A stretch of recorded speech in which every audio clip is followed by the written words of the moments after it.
तो W/Q यहाँ लिखेंगे। ये जो होता था, जो भी बर्तन होता है वो लिखा जाता है।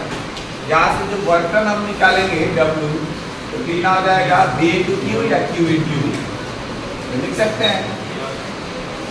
Q का जो फॉर्मूला होता है Q = IT होता है, तो हम इसको लिख सकते हैं IT/V।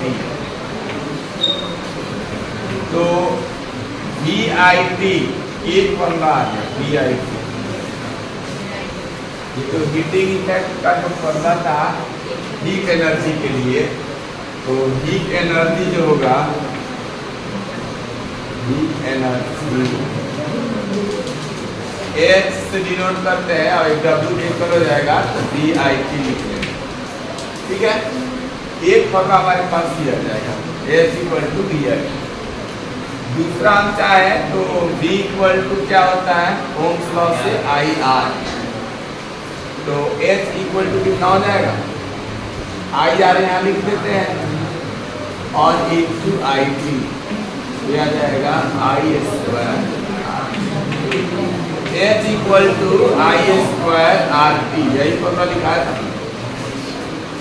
यानी जो हीट एनर्जी होती है directly proportional to the square of the current passing through the conductor होता है, and directly proportional to the resistance of the conductor, and directly proportional to the time. ठीक है, कितने टाइम तक होगा। और भी इसको चेंज किया जा सकता है। I को हम केवल V के टर्म्स में भी लिख सकते हैं। I = होता है V/R ओम्स लॉ से।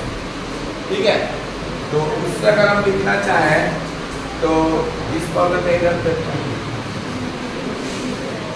वहाँ पे चाहे इस तरह चाहे, तो H = आएगा V × V/R × T, यह आएगा V² × T/R। ये कई सारा फॉर्मूला इसका हो सकता है, डिपेंड करता है कि क्वेश्चन में हमारा क्या दिया हुआ है। ठीक है, commercial unit of electric energy क्या है, इलेक्ट्रिक एनर्जी। पावर्स के तो बड़े यूनिट हमने बताया था, किलोवाट, गीगावाट, मेगावाट, यही सब बताया था ना। लेकिन यहाँ एनर्जी की बात कर रहे हैं तो थोड़ा सा ध्यान देना। अभी जो हम लोग फॉर्मूला लिखे थे पोटेंशियल का, V = क्या W/Q था, और इससे W अगर निकाला जाएगा तो V × Q आ जाएगा, और इसको V × Q को IT लिख सकते हैं। ठीक है, अब इसको कई तरीके से समझ सकते हैं। जैसे तुम लोगों के घर में अगर स्टेबलाइजर होगा ना, तो उस पे लिखा रहता है 3 kVA, ऐसा लिखा है कहीं, देखो 3 kVA, 4 kVA, 5 kVA ऐसा लिखा था। ठीक है, देखना कभी। तो इसका क्या मीनिंग होता है? K से तो समझ रहे हो किलो, V से क्या होता है वोल्ट, और A से क्या है एम्पियर। तो किलो वोल्ट एम्पियर। तो ये अगर ऐसा लिखा है तो ये बताओ क्या हो सकता है। पावर का फॉर्मूला हम लोग पढ़े थे W/क्या पढ़े थे, और एक फॉर्मूला इससे 2-3 फॉर्मूला डिराइव किए तो P = V × I भी पढ़े थे। P = V × I भी पढ़े थे, वो भी डेरिवेशन निकाले। 3 डेरिवेशन था उसका, P = V²/R, P = VI और P = ये W/T करके लिखा है। ठीक है, वह कराए हैं वीडियो डेरिवेशन ही है। तो यहाँ पर V × I है, तो V का यूनिट क्या होता है वोल्ट, और I का यूनिट क्या होता है एम्पियर। तो वोल्ट × एम्पियर, इसमें वोल्ट × एम्पियर, V का मतलब है वोल्ट और A का मतलब है एम्पियर। तो वोल्ट × एम्पियर यानी कि तो पावर हुआ, और K का क्या मतलब है, K तो मल्टीप्लायर है। मल्टीप्लायर का मतलब होता है जैसे मिली है, किलो है, हेक्टो है, डेका है, डेसी है, सेंटी है, मेगा है, ठीक है, माइक्रोन है, तो वो सब ऐसे ही मल्टीप्लायर है। यानी ये किलो वोल्ट यानी 10⁻³ या 1000 से गुणा करना। ठीक है, तो ये हो गया तुम्हारा पावर का यूनिट। केवीए में अगर कहीं कोई अप्लायंस अगर तुमको दिखे घर में कितना केवीए का है तो इसका मतलब वो किसका यूनिट दे रखा है, पावर का। उससे ज्यादा अगर, यानी ये 3 kVA का मतलब 3000 वाट हुआ, वाट एम्पियर। अब 3000 से ज्यादा का उसमें लोड दे दोगे तो बढ़ जाएगा, ठीक है। अब जैसे, ठीक है, तो ये तो हो गया किसका, पावर का। लेकिन हम लोगों ने लिखा है इलेक्ट्रिक एनर्जी का। अब इसमें थोड़ा सा ध्यान देना, W = VI × T लिखा है, तो VI के बदले हम चाहे तो ये VI तो हो गया तुम्हारा पावर, P = V × I, तो ये पावर हो गया। तो हम इसको फॉर्मूला के रूप में लिख रहे हैं। और पावर का यूनिट क्या होता है, पावर का यूनिट वाट। तो हम वाट इंटू, यहाँ पे वाट इंटू टाइम को हम लोग, वैसे तो टाइम के यूनिट सेकंड होता है, ठीक है। तो वाट इंटू आवर अपॉन यहाँ पे 1000 जब लिख देते हैं तो ये वाट वाला 1000 से डिवाइड करते हैं तो किलोवाट में कन्वर्ट हो जाता है। वाट को 1000 से भाग करेंगे, डिवाइड करेंगे तो किलोवाट में कन्वर्ट हो जाएगा। तो ये हो गया किलोवाट, ये हो गया इंटू आवर। तो यहाँ पर किलोवाट आवर जो है यही हमारा कमर्शियल यूनिट होता है, किस चीज का, इलेक्ट्रिक एनर्जी का। Commercial unit of electric energy क्या बताया मैंने, किलोवाट आवर, या इसी को क्या कहेंगे, 1 यूनिट। जो 1 किलोवाट आवर आएगा इसी को 1 यूनिट कहा जाता है। इसको बोर्ड ऑफ ट्रेड यूनिट बोला जाता है, ठीक है। Board of trade unit electricity, मतलब जो इलेक्ट्रिसिटी में जो यूज होता है 1 किलोवाट आवर को ही 1 यूनिट कहा जाता है, ठीक है। अब 1 किलोवाट आवर को जूल में कन्वर्ट करना होता है, तो ये क्वेश्चन जो है एमसीक्यू टाइप में भी कभी दे देता है और कन्वर्ट करने के लिए देता है तो 2 मार्क्स का, अदरवाइज 1 मार्क्स का देता है, ठीक है। कि 1 किलोवाट आवर को किस में कन्वर्ट करिए, जूल में कन्वर्ट करिए, ठीक है। तो इसमें थोड़ा सा नंबर ऑफ यूनिट्स, या इसको किलोवाट आवर, ठीक है। फॉर्मूला होता है, जैसे 100 वाट का बल्ब दिया है तो हम वाट इंटू 10 घंटे चलाते हैं तो आवर लिख देंगे। और चूंकि ये वाट आवर तो मैंने लिख दिया, वाट आवर, किलो चाहिए यानी वाट में दिया है और किलो में चाहिए तो हम 1000 से डिवाइड कर देते हैं। तो ये फॉर्मूला था, वाट इंटू आवर बाई 1000। नोट कर लो, इसी से अपने घर का जो भी तुम्हारा बिजली खर्च होता है उसको निकाल सकते हो। जैसे एक एग्जाम्पल हम बताते हैं, ये 1 डे का निकलेगा, 1 डे का निकलेगा, पूरे मंथ का निकालना होगा तो 30 से मल्टीप्लाई लिखो। In house, in house example में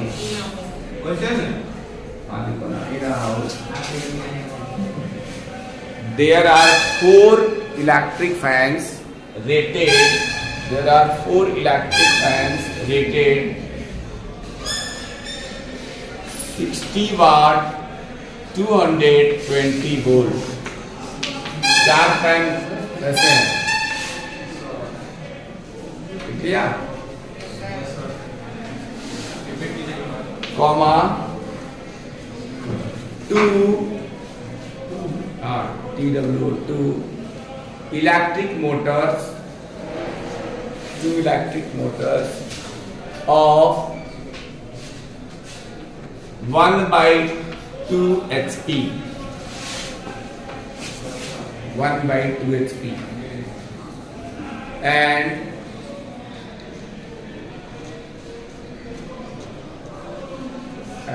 लिखा an electric iron of 750 watt, 750 watt full stop लगा दो। इसके बाद लिखना है fans run daily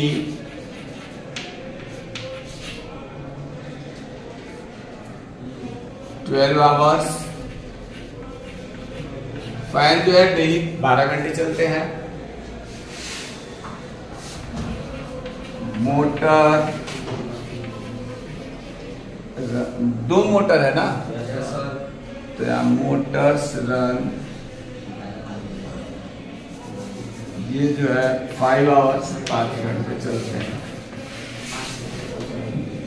एंड और थर्ड क्या बोला, इलेक्ट्रिक आयरन जो है 2 आवर्स की, electric iron uses 2 hours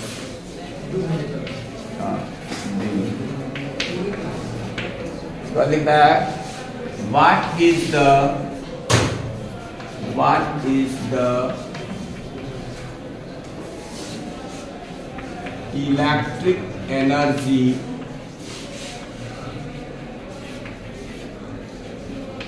consumed in 1 month। अब 1 मंथ लिखो, चाहे मंथ में तुम्हारा कभी फरवरी 29 का हो जाता है या 30 का 31 का, इससे अच्छा कंफ्यूजन दूर करने के लिए इन 30 डेज 30 दिन में कितना जो है इलेक्ट्रिकल एनर्जी, किलोवाट आवर। बहुत ही सिंपल चीज है, किलो का मीनिंग क्या बताया था, 1000 या 1000, तो यहाँ पर 1000 दीजिए, ठीक है। वाट का मतलब होता है जूल पर सेकंड, जूल पर सेकंड, तो तुम चाहो उसको 1 जूल पर सेकंड।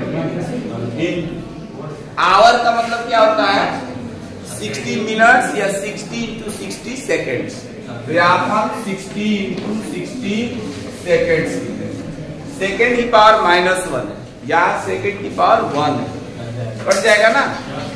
उसके बाद इसको जब मल्टीप्लाई किया जाएगा 6 में 6 से, तो 36 आएगा, और यहाँ का 3 जीरो और यहाँ का 2 जीरो, टोटल कितने जीरो, 10 पावर 5। लेकिन और ये बचेगा यहाँ पे।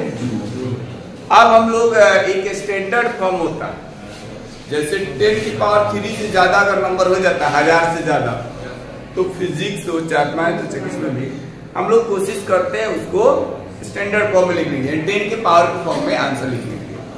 यहाँ पे 10 के पावर के फॉर्म में आंसर लिखने का तरीका होता है कि डेसिमल पॉइंट से ठीक पहले केवल और केवल एक डिजिट होना चाहिए। तो इसलिए इसमें क्या करेंगे, डेसिमल पॉइंट को इधर खिसकाना है 1 डिजिट, तो इसमें 10 से डिवाइड, जैसे 10 से डिवाइड करेंगे तो 10 से मल्टीप्लाई भी करना पड़ेगा। यह आ जाएगा 3.6 into 10 to the power 6। तो इसको नोट कर लो, ये बोर्ड एग्जाम में कम से कम 2-3 बार पूछा गया है, एमसीक्यू नहीं तो 2 नंबर में पूछा है तो कन्वर्ट कर लेंगे, तो इसको नोट कर लो। नेक्स्ट ये है कि जो पावर, इलेक्ट्रिक पावर, उसके 3 अलग अलग फॉर्म कौन सा होता है। तो ये इलेक्ट्रिक पावर, ठीक है, इसका जो है डेरिवेशन बता रहे हैं। डेरिवेशन मतलब फॉर्मूला को डिराइव करना, derivation of electric power. Electric power का क्या फॉर्मूला हम लोग पढ़े थे, P equal to W by T। The electrical energy consumed by any electrical or electronic supply in the unit time is called electric power। P equal to होता है W by T, ये formula, ठीक है। W का जो formula है W, इसको हम लोग कहां से लिखेंगे, पोटेंशियल के डिफिनेशन से। छोटी छोटी बातें 2-3 स्टेप्स है, उसको याद कर लो, और इसका डेरिवेशन 3 मार्क्स का बोर्ड एग्जाम में 2017 और 2019 में गोपालगंज के ही सेट होते हैं।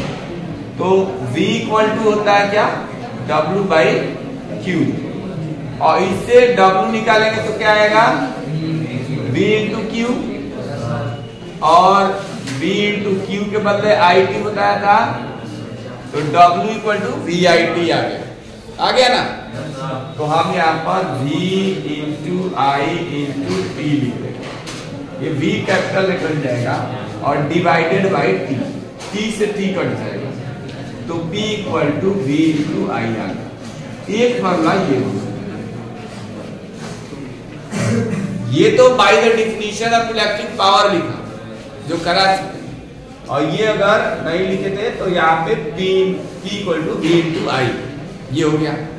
अब यहाँ पे और दो फॉर्म क्या क्या होगा, हम चाहे तो I की वैल्यू ओम्स लॉ से V बाई आर लिख तो V स्क्वायर बाई आर हो जाएगा, या फिर दूसरे कंडीशन में हम V equal to I R लिखते हैं तो I स्क्वायर आर हो जाएगा। तुम लोगों के बुक में जो एक्सरसाइज में क्वेश्चन दिया उसमें का क्वेश्चन नंबर 3 का MCQ को टाइप का क्वेश्चन, ये पहला क्वेश्चन ये दिया है MCQ का, इधर का नोट हो गया।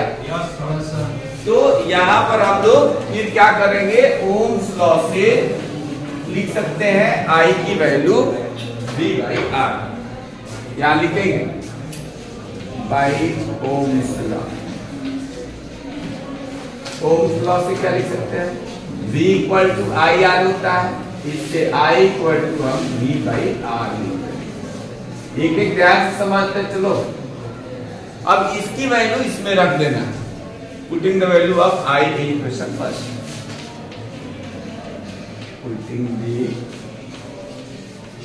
Value of I in equation. अब इक्वेशन ऐसे ही लिखते हैं शॉर्ट में, तो P इक्वल टू आ जाएगा, V तो रहेगा ही, यहाँ पे I के जगह पर हम फिर से V बाई आर लिखते हैं, तो ये आ गया V स्क्वायर बाई क्या आर। तो एक फॉर्मूला ये याद, दो फॉर्म हो गया, और तीसरा तीन फॉर्म डिराइव करने के लिए देता है, तो तीसरा फॉर्म यही है कि यहाँ से हम V की वैल्यू किसके इक्वल रख दें, आई आर, तो आई आर और आई और आर में आ जाएगा। तो यहाँ पे n करके लिख देता हूँ,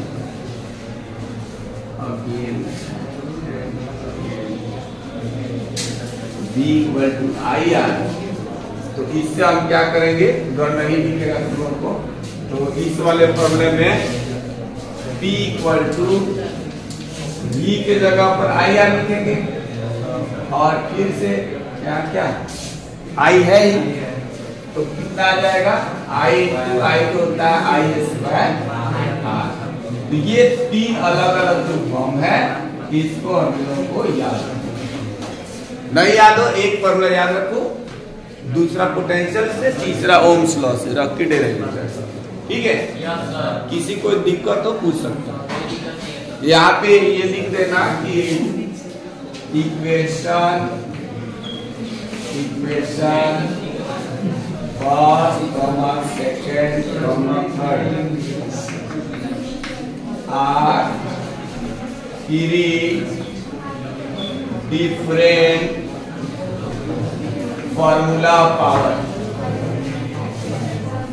और इलेक्ट्रिक पावर का तीन अलग 3 मार्क्स में बोर्ड एग्जाम में 2 बार अभी लेटेस्ट में आ चुका है, उसके पहले आता था वो बता लेना।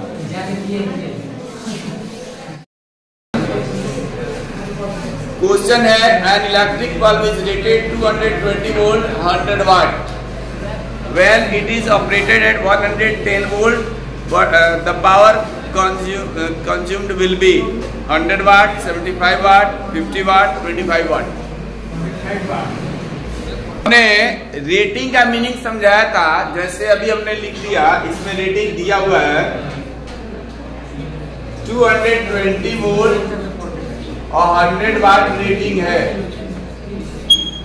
तो जब ये रेटिंग का मीनिंग समझाया था तब मैंने बताया था कि जब इस बल्ब को 220 वोल्ट देंगे तभी वो 100 वाट एनर्जी कंज्यूम करेगा, अदरवाइज नहीं करेगा, ठीक है।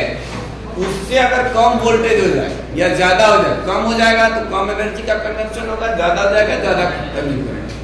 तो सेम उसी कॉन्सेप्ट में ये क्वेश्चन है, वाट किस चीज का यूनिट होता है, पावर का। तो क्वेश्चन नंबर 3 में पावर यानी दे रखा है 100 वाट। किसी कोई दिक्कत प्रॉब्लम दिखा है। तो इसके बाद ये वोल्ट है, किस क्या दिया होता है, वोल्ट वोल्टेज यानी V इक्वल टू दे रखा है 220। क्वेश्चन ये कहा है कि ये जो 220 वोल्ट पे जब ऑपरेट किया जा रहा था इसको अब हम 220 से घटा के 110 वोल्ट पे करें तो अब कितना पावर कंज्यूम होगा। ठीक है, ऐसे क्वेश्चन में हमको करना क्या होता है कि जो भी बल्ब है, फैन है, टीवी है या हीटर है, जो कुछ भी इलेक्ट्रिकल अप्लायंस है, अगर हम इसमें कुछ नहीं चेंज कर रहे हैं, टेम्परेचर कुछ नहीं बढ़ा रहे हैं, तो उसका रेजिस्टेंस नहीं बदलता, वो फिक्स रहता। तो इसलिए हम क्या करेंगे, इन दोनों की सहायता से उस बल्ब का रेजिस्टेंस निकाल लेंगे। और रेजिस्टेंस जब निकल जाएगा, अभी दिया ही है, तो हम लोग के पास P का जो फॉर्मूला था कि P = V²/R, तो उसकी सहायता से नया वाला पावर निकल जाएगा। इसलिए रेजिस्टेंस निकालना। बाकी बुक का सोल्यूशन क्या दिया है मत देखना, ठीक है, कहीं कहीं उसका गलत सोल्यूशन दिया है। तो ये आ जाएगा 220 वोल्ट। तो इसे हम लोग क्या करेंगे, सिंस P = क्या पढ़ा हम लोगों ने, V²/R, तो इससे R निकालेंगे, यानी बल्ब का जब हम लोग रेजिस्टेंस निकालेंगे तो V²/P लिखा जाएगा। और V के जगह हम लोग क्या लिखेंगे, 220 वोल्ट इंटू कितना, 220 वोल्ट, और पावर दिया 100 वाट, तो ये कट जाएगा 2 0 से 2 0, और ये 484 ओम आ जाएगा। ठीक है, ये रेजिस्टेंस निकल गया। अब हम इसके लिए जब निकालेंगे, जब हम पावर को, वोल्टेज को 110 वोल्ट कर देंगे, देन क्या होगा, यहाँ पे लिख देंगे now P dash equal to या V²/R। रेजिस्टेंस नहीं बदलेगा, इसलिए R डैश नहीं लिखा मैंने, बल्ब वही है, दूसरा बल्ब होता तो चेंज हो जाता। तो इससे हम लोग क्या करेंगे, अब ये 484 जो भी आया है वो तो लिखेंगे ही, V², यानी 110 × 110, इसको लिख लेंगे और इसको सिंप्लीफाई कर लेंगे। करो सिंप्लीफाई, ये 11 से कैंसिल करेंगे तो 10, और इसको 11 से करेंगे 11 4 44, फिर 11 से इसको कैंसिल करो 4, और 11 से करेंगे 10, ये ऊपर आ जाएगा 100 बाई कितना 4, 104 से डिवाइड करेंगे 25। देखो क्या आंसर है।